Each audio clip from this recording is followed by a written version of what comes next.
अधिकतर लोग यही जानते हैं कि रावण सिर्फ श्री राम से ही हारा था, लेकिन यह सच नहीं है।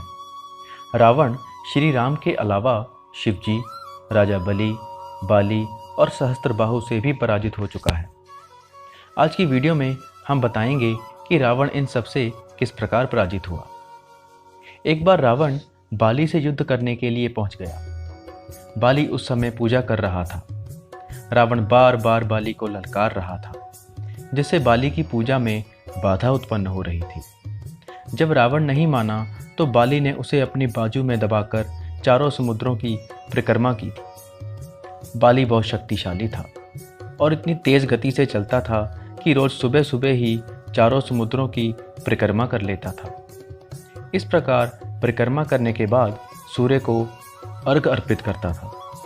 जब तक बाली ने परिक्रमा की और सूर्य को अर्घ अर्पित किया, तब तक रावण को अपने बाजू में दबाकर ही रखा। रावण ने बहुत प्रयास किया, लेकिन वह बाली की पकड़ से आज़ाद नहीं हो पाया। पूजा के बाद बाली ने रावण को छोड़ दिया। बाली के बल को देखते हुए रावण ने बाली से मित्रता कर ली। सहस्त्रबाहु अर्जुन के 1000 हाथ थे और इसी वजह से उसका नाम सहस्त्रबाहु पड़ा था। जब रावण सहस्त्रबाहु से युद्ध करने पहुंचा तो सहस्त्रबाहु ने अपने 1000 हाथों से नर्मदा नदी के बहाव को रोक दिया। सहस्त्रबाहु ने नर्मदा का पानी इकट्ठा किया और पानी छोड़ दिया, जिससे रावण पूरी सेना के साथ ही नर्मदा में बह गया। इस पराजय के बाद एक बार फिर रावण सहस्त्रबाहु से युद्ध करने पहुंच गया। तब सहस्त्रबाहु ने उसे बंदी बनाकर जेल में डाल दिया। जब रावण के दादा पुलस्त्य को रावण के बंदी बनने की सूचना मिली तो वे सहस्त्रबाहु अर्जुन के पास पहुंचे और रावण को मुक्त कराने का आग्रह किया। ऋषि पुलस्त्य के कहने पर सहस्त्रबाहु ने रावण को मुक्त कर दिया। दैत्यराज बलि पाताल लोक के राजा थे। एक बार रावण राजा बलि से युद्ध करने के लिए पाताल लोक में उनके महल तक पहुंच गया था। वहां पहुंचकर रावण ने बलि को युद्ध करने के लिए ललकारा। उस समय बलि के महल में बच्चे खेल रहे थे और उन बच्चों ने ही रावण को पकड़कर घोड़ों के साथ अस्तबल में बांध दिया।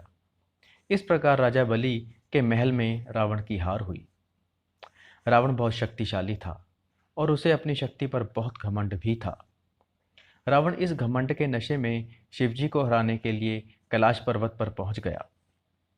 रावण ने शिवजी को युद्ध के लिए ललकारा, लेकिन महादेव तो ध्यान में लीन थे। रावण कैलाश पर्वत को उठाने लगा, तब शिवजी ने पैर के अंगूठे से ही कैलाश का भार बढ़ा दिया। इस भार को रावण उठा नहीं सका और उसका हाथ पर्वत के नीचे दब गया। बहुत प्रयत्न करने के बाद भी रावण अपना हाथ वहां से नहीं निकाल सका। तब रावण ने शिवजी को प्रसन्न करने के लिए उस समय शिव तांडव स्तोत्र रच दिया। शिवजी इस स्तोत्र से बहुत प्रसन्न हो गए और उन्होंने रावण को मुक्त कर दिया। तो मित्रों, आपको हमारी जानकारी कैसी लगी कमेंट में अवश्य बताएं। वीडियो को लाइक करें और शेयर भी करें। तब तक के लिए जय श्री राम।